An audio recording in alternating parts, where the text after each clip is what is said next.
Welcome to the Phoenix Prosperity Podcast, where wealth meets legacy. Join your host, Tim Fergestad, as we explore the journeys of Phoenix's finest to success and beyond.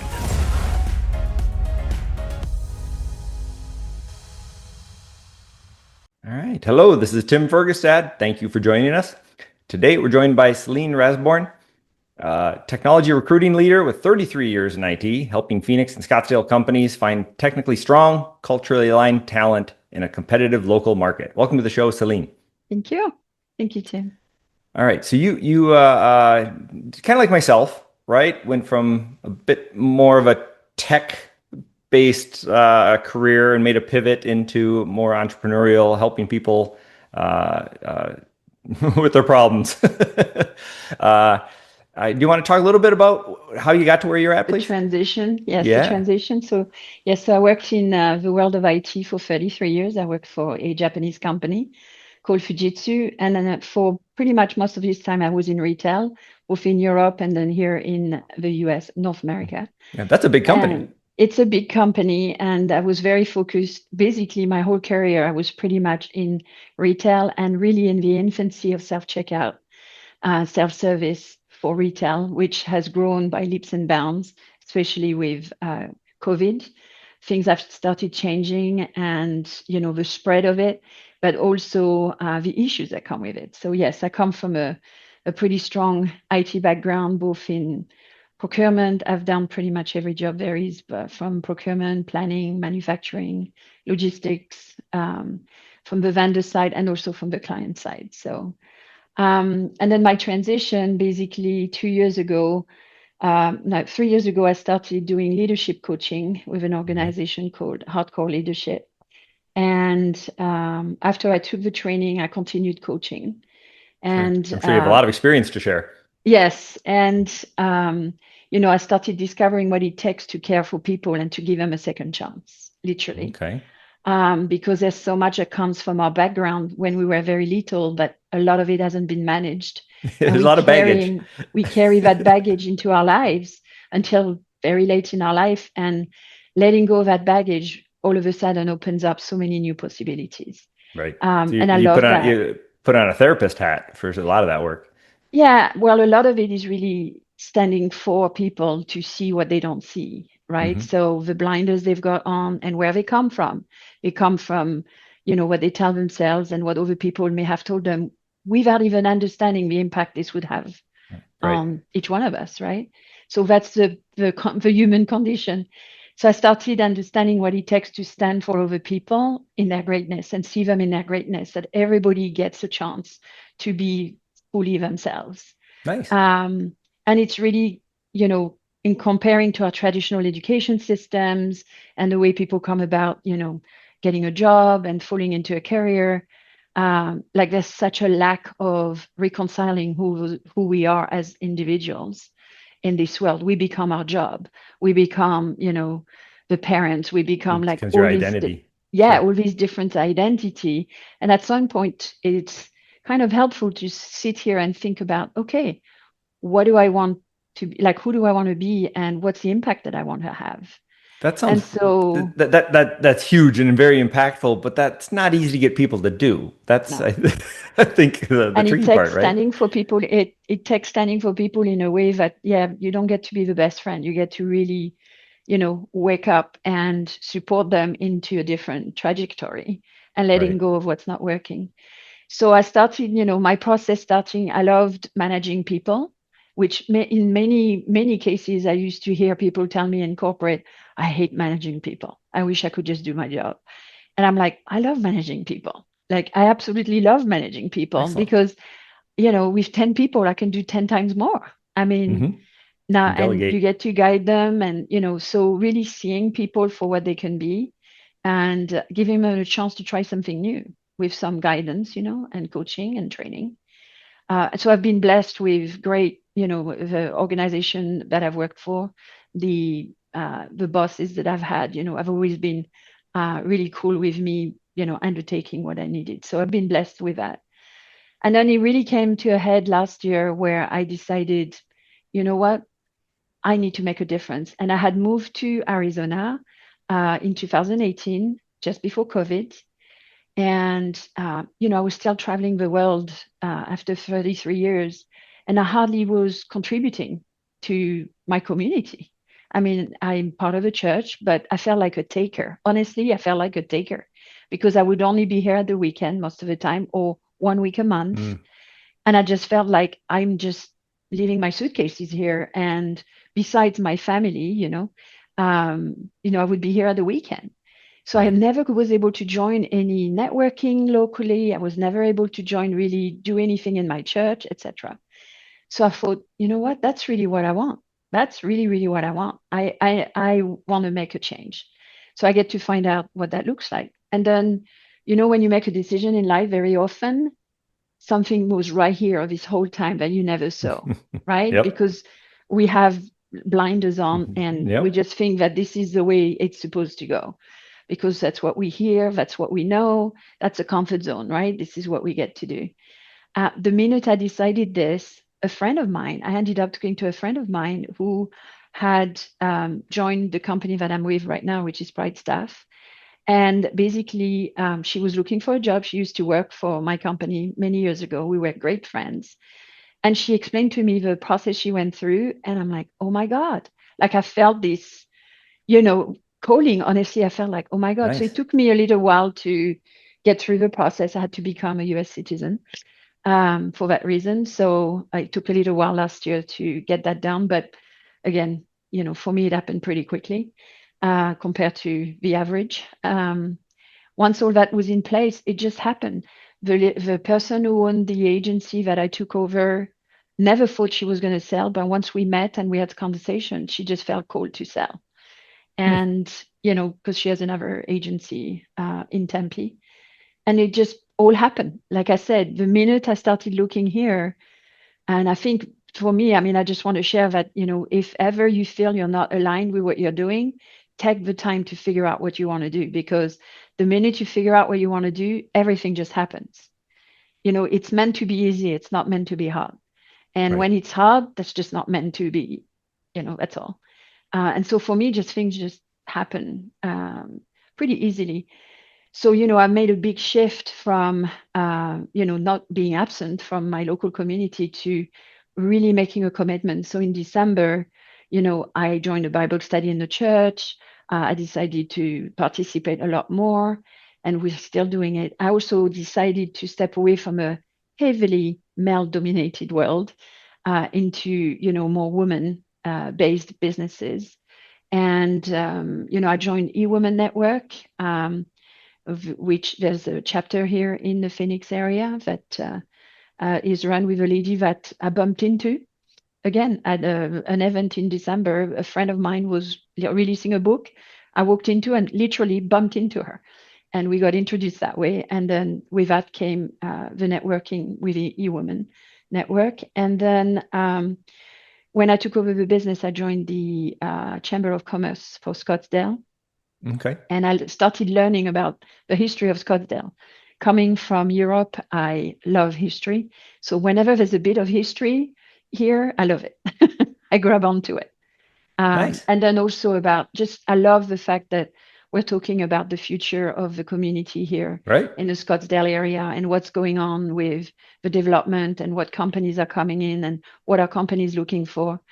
And so, my business is basically getting great people to work for great companies, literally. Excellent. So that's basically my transition from corporate into my own business.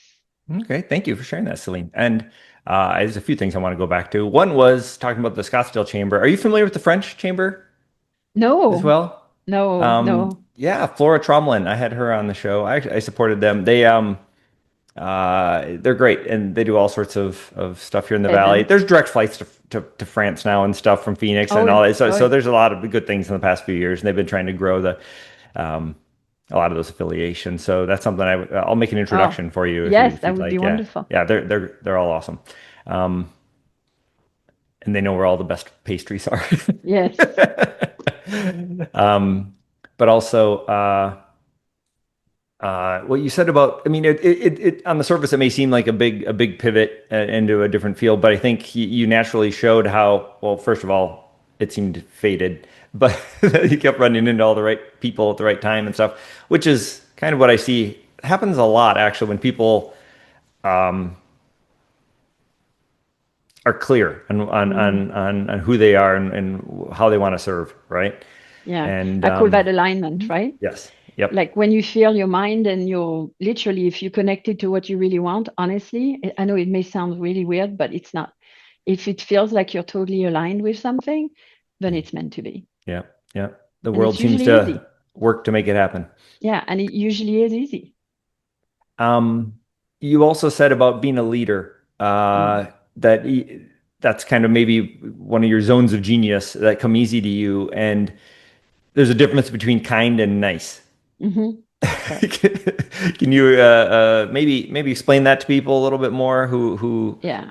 who may not appreciate what that's like when Yeah. It's like having a friend basically who tells you your truth and who's going to stand for you to really get off whatever you're on so you can really transform your life, right? So being a leader, it's, having the tough conversation and really helping people see what they're not seeing, right? For the good of what they can create for themselves without even thinking about what that means for you. Because the reality is when you stand for people in a way where they're going to transform their life, they will always be thankful to you. And that creates some really incredible connection, lifelong connection. And I've seen it over and over and over again with the people that, I've supported through some massive trauma and transformation, and really just showing them the way they show up. Just with the way you think you're showing up is not the way you're showing up. Like this is not what I'm getting on the other side. So the idea of you is not the reality of who you are. And right, so you gotta help them to commit. I mean, so my commitment is let's be, if you're serious about making a change, then I'm going to support you with it. And I'm going to be a friend, but I'm going to be a tough love friend for you to see where you're not showing up and where right, your life is not going to change until you actually make some big decisions and decide by yourself. right, Only you can decide where you want to change. Nobody else can. right. Are there other That's a big one. Are there any other major parts of 33 years in IT that shaped the way you approach recruiting? Um, so I think, one of the big thing is, so I'll talk a little bit about AI for a minute. Sure. I would say that there's the efficiency aspect, there's the beauty of speed and of information and what we get, that we also then have to take with a grain of salt. And at the end of the day, we're still people. So I'm in a recruiting job where we use a ton of technology to speed things up, to do wonderful things. But at the end of the day, you get to communicate with people. And it's the same thing with the technology we implemented for self-checkout, for example. At the end of the day, the people like you and I who go shopping every day. Hmm. So we have to make products and we have to make people, our systems as friendly as they can be so people can actually use them. Um, so, connecting with what people really want is what's really important at the end of the day, both for companies or even for candidates or for an end user. We cannot make products without understanding who's going to use them and how, right? Generally Right. speaking, I see these great inventions that come out. I'm like, how do we use them? Like, how do you apply this? Where inventors create a new solution, but I struggle to figure out how do you take it from a lab concept to how do we implement it into a grocery store? Or how do we implement it in our day-to-day life here so it doesn't come across like we are judging or leading people down the wrong path. Right.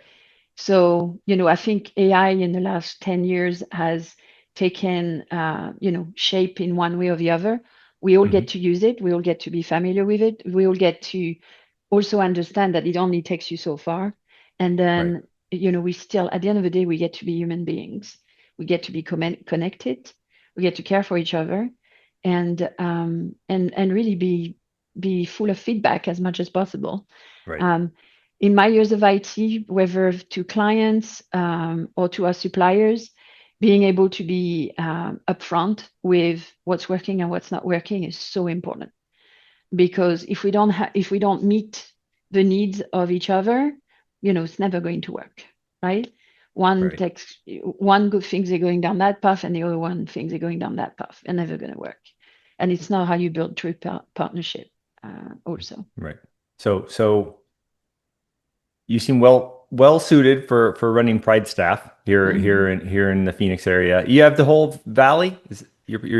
So we have 3 offices. We have one in Tempe that runs the East Valley. We have one in Goodyear that runs all the way to Buckeye. And then I'm the North Phoenix one, Scottsdale area. Okay, excellent. Yeah, we're going to have to meet up and have coffee up there. Excellent. But you've said, companies need a true partner in recruiting, right? Not just somebody filling seats. And can you expand a little bit more on the difference that looks like in practice? Yes, so a couple of things. There's some very large recruiting. We are a national company. And one of the things that we pride ourselves for is we meet every candidate in our office. Even if we are going to do video recording for certain customers, they will be doing that in the office. We have candidates do testing to make sure that their skills are tested and proven, and it's not somebody else who did the test for them before. We do a background check on everybody, drug test where customers need it for certain positions that are high risk. We'll do a drug test. And really at the end of the day, we want to make sure that we utilize all our workforce between our 3 offices. Because, you can live in one area and work in the other, and it's still pretty short distance. Sure. So we make sure that we take care of our candidates and place them as soon as possible on a job. And right now it's an interesting time where, honestly, there's a big shortage of labor, and companies are really struggling finding good people at a cost that they can afford. Right. Sure. Yeah, that's another thing. And expenses have gone up on every category. So, what industries do you guys staff, and what are the types of roles that are in demand locally right now? So in this area, probably 50% of the role are going to be clerical type roles. So there's a lot of medical offices, right, in this whole area. Mayo Clinic is one of the biggest employers. You've got all the health companies, Hana Health, Banner Health. So a lot of clerical roles, accounting roles, billing, etc. So that's probably about 50% of what we see. The other one is there's quite a lot of manufacturing in Scottsdale, and a lot has come back. In the pharmaceutical space, there's a lot of companies that were manufacturing in Asia that are now back here, and they have Asian partners who need manufacturing partners here in the US. So they don't have 140% tax that, on the products that they sell here. So that has completely shifted, between last year and this year. That has very much shifted the industry into this area. Immediate impact. Very big impact, yeah. So, I would say another, a lot of manufacturing, a lot of warehousing, big warehouses, for distribution. Phoenix is kind of where it's located is a pretty strategic location. So especially on the northern side of the 101 and the 303, massive warehouse and distribution centers. Right. Regarding the health sciences, and I don't see a lot of AI impact on that industry yet. Is that largely because of the electronic medical records? I think a lot of it is around, HIPAA, privacy, etc. It only takes you so far. There's a lot that we have to do beyond that for privacy purpose. And also, for example, my company, we do not place nurses. So there's some dedicated, anybody that treats a patient, they will go through specific agencies for that. Okay. So we'll place, if you go to a doctor's office, for example, or dentist, or we'll place all the admin staff, the billing staff within there. We will not place the professionals that take care of the end patient. Right. So that's an area we do not do, just like we do not place teachers. So anybody that handles an end user. Okay. Okay. Um, what should employers understand about compensation and competitiveness in this market? That's actually a big piece of consulting that I like doing with everyone. So we have access to a lot of economic report that speak about what's going on in the economy. About every 6 months, we kind of run updated reports that share, what the average salary is by position, um, depending on the area you're at in the valley. And so we share that with clients for them to get an appreciation of what the right compensation looks like for candidates. And right now we have honestly a shortage of candidates, especially in the higher level positions. We have a shortage of candidates, and it's literally a supply and demand issue, right? Okay. So, and it's causing issues for people who didn't budget for it, clearly. So, we have to come up with some solutions for hiring that will help them stay within budget before they can hire on full time. What I've Okay. seen in the last 6 months is a lot of direct hire, at a much higher rate than before. Because once you find your candidate, you do not want to lose it, Right. because it's not like there's 10 behind waiting. There Okay. isn't. Is alignment culturally speaking been an issue for some of these placements? I mean, the candidates you're talking about not entry level positions for some of those that are in demand right now, and those maybe are probably a little easier, more experienced people, which might be a better fit. But the younger generation, the COVID issues and other stuff, there's generational gaps right now that I've heard can be challenging. Is Yeah. that something you have to deal with? So I think, and probably in your audience, you're going to have people who understand that probably in the last 2 years, a lot of companies have come back on site. And Hmm. that trend is coming back in a very, very big way. That's why you have so many companies that are opening shared offices, because now, they no longer have offices. They've got to reopen offices. Yeah. Um, and that's very much impacting the younger graduates, right? So a lot of younger generations where they've been in this virtual world for years now at this point, whether it was their high school experience or it was their college experience. And now they're finding themselves, instead of hopping from one job to job. I mean, if you think of a millennial and you look at their resume, I can tell you one of the biggest issues they have is inconsistency. They hop on a next job for better pay, next job for better pay. Ah, And the employers, what do they say? Can you get me people who actually stayed in a job for more than 5 years? okay. And I have a client yesterday. She basically said, if they haven't been in a job for 2 years, don't even send them. Oh, wow. So they Because want a little basically, commitment. well, because and I've spoken to many of those young people. Hmm. They just think that they came to the job market at a time where salaries were all over the place, because Hmm. nobody was paying attention to cost right after COVID. So desperate to fill the demand, because the demand was huge in so many areas. It's created such a havoc into the I standard see. of entry. So they've just been hopping from job to job. But guess what? 5 years later now, 6 years later, that is not our reality. Now companies are watching cost very seriously. I mean, Right. we are for intent and purposes in an economic crisis, so cost is a huge issue. And so now they don't want those people. Right. And so having this conversation about, you know, I mean, I want you to realize just changing job every year just to get a better pay says a story about who you are and Hmm. who you are not. And the Right. fact that they can't trust that you're going to stay, based on the investment they're going to put into you. So that's, to me, that's been one of the biggest issues. Is it's not about building experience. They were not loyal to the company they were working for. They That's probably one of the biggest issues, loyalty.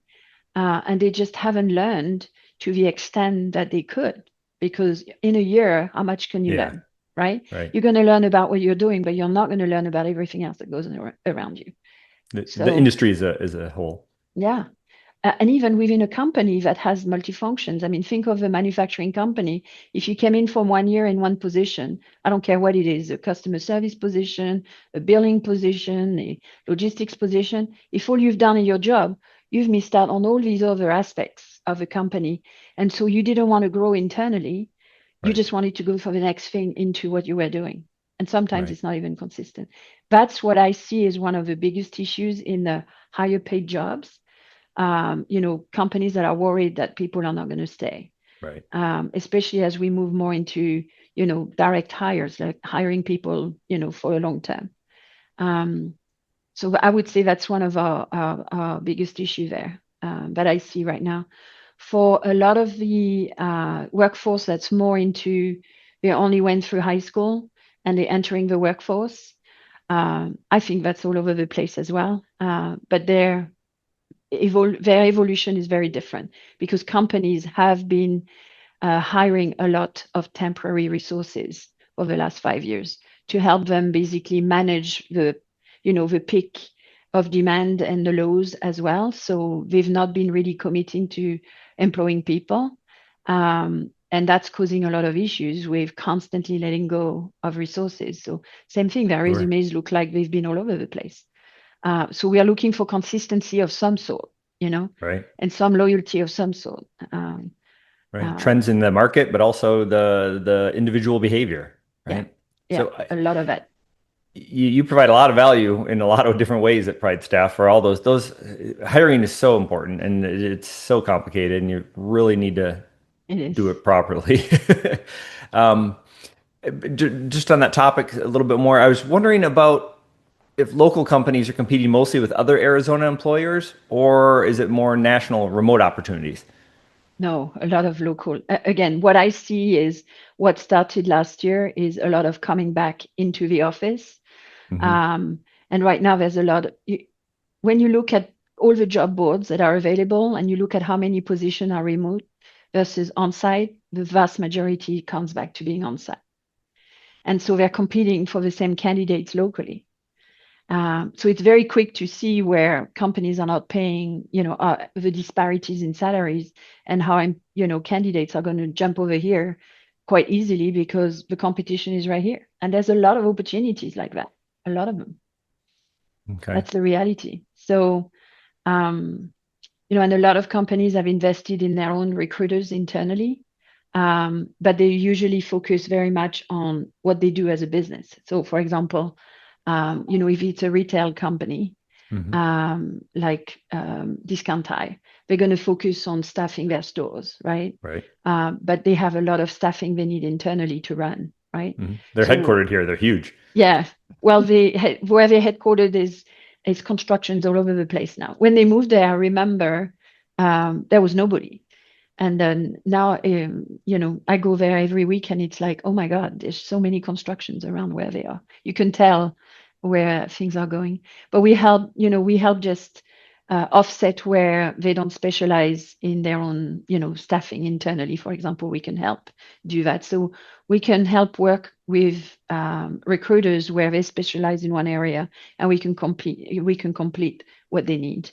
Or the hard to find positions are also an area where we can help because we see a lot more candidates. We see hundreds of candidates every week, as opposed to what they may see themselves. So it's a mix and a knowledge through experience, basically. Yeah, sounds challenging and rewarding. Yeah. You get to impact lives right and left every day. I still sit here, and every time we place somebody in the company, I'm so happy for the company because now we know they can resume their activities, and usually it means they can finally, make money where they needed to. And for the candidates, they have a place now, they're going to be able to get insurance. They're going to be able to live their life, right? So. Right. Okay. Big stuff. You mentioned something I wanted to say also. Probably please. In the last 6 months, I can't believe how many people we have moving back from Texas over here. I've been tracking basically where people are moving back from. And every week we have 2 to 3 candidates every week that come back. They just moved from Texas. So they're coming from Texas, but they were here originally? A lot of them they went through high school or they did some education. Through further education, they may have moved away, whatever their story is, and then they're coming back here. A lot of it is for cost reasons. Okay, really? Yeah. So there's some interesting dynamics, very interesting dynamics. It's more cost, not culture. Yeah, I don't know about culture. I would say that we're both it's it's the West. Reconnect. Yeah, well, there's some of that here too, isn't there? Yep. So I don't think it's so much that, but they understand the value of coming back to their local communities. Okay. But cost, I mean, especially in the Austin area, we've had a lot of people from Austin come back here. Austin's gone. Their inflation's been big. Yeah, and then traffic, like just the living conditions are not what Sure. they were expecting or what they used to have. And the valley here in Phoenix is I hear this a lot. Everybody says it's a really big small town. There's a lot of good networking. The industries are big, yet people really do connect pretty well. So that's a great benefit of the networking you're able to do here. But while we wrap things up here, can you talk a little bit about the networking here locally? Yes, so I mentioned earlier I joined the Women Network. There's many other organizations because I was deliberate connecting with women in the region. The Chamber of Commerce with Scottsdale, and then I have some friends that bring me to other events that they carry out. And then for me, it's important the church network too. So, like all of those facets allows me to meet some great people, that care about local community. Like doing projects locally. I had dreamed forever to go build a house with Heart for Humanity. We went to Arizona City. There's an Arizona City in Arizona. And we went with a group of friends of mine and built a home over a couple of weeks down there. It was fascinating to just see the difference that they can make in somebody's life, in a young family's life. And the area, the community. Yeah. And just see those communities building up just south of Casa Grande is pretty amazing. Right. You don't think of it being possible, but yes, there is a city coming up here. Yep. So any of those are really so networking for the good of people as well, right? Not just networking for business, but really networking for something we have in common as well. Exactly. Yeah. That's the most rewarding part of what I do, which is great. Yeah. All right. So Celine, if people would like to connect with you or learn more about PrideStaff, where can they go? What should they do? Well, we have a website for sure. It's called PrideStaff.com, and then you can zoom in on the Phoenix area. You'll see 3 offices. My office is the northern one on 16th Street. That's probably the best way for people to connect.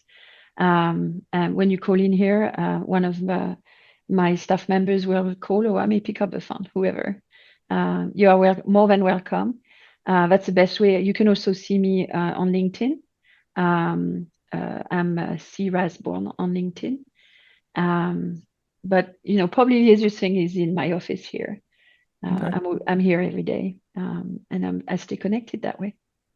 Excellent. All right. Well, thank you everyone for listening and watching. Thank you very much, Celine Rasborn, for joining me today. We very much appreciate you sharing your insights into the industry here locally.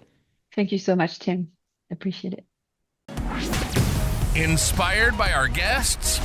Visit PhoenixProsperityPodcast.com/guest and join us on the show and share your success story with Tim. The spotlight awaits.